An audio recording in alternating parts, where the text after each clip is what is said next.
ఓం శ్రీ పుణ్యలింగేశ్వర స్వామియే నమః. అమ్మా నాన్న అది అనాథాశ్రమం నేను మామూలుగా ఏదో చిన్నది అనుకొని వచ్చాను, కానీ చాలా అద్భుతంగా ఉంది. నేను ఊహించని విధంగా ఉంది ఇది. ఇక్కడ క్షేత్రం ఇట్లా కడుతున్నారు, దానికి ఇటుక సాయం చేశాను.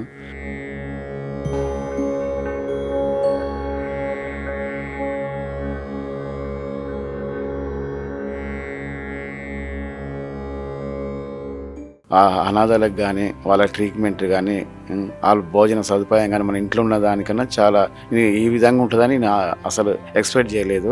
చాలా బాగుందండి. చూసిన వాళ్ళు మొత్తం దీనికి సపోర్ట్ చేయాలి, ప్రతి ఒక్కరు దీనికి. మీరు ఒకసారి విజిట్ చేయండి, చూసిన వాళ్ళందరూ విజిట్ చేయాలి తప్పకుండా. దాతలకు సేవామూర్తులకు విన్నపం. ఈ అభాగ్యుల పట్ల మీ దయాహృదయాన్ని ఈ వీడియో చూడటం వరకే పరిమితం చేయవద్దని మనవి. ఈ అనాథుల అన్నదానం కోసం విరాళాల రూపంలో అయినా, బియ్యము, పప్పు, కిరాణా రూపంలో అయినా సాయం చేస్తే పుణ్యం పొందినవారవుతారు.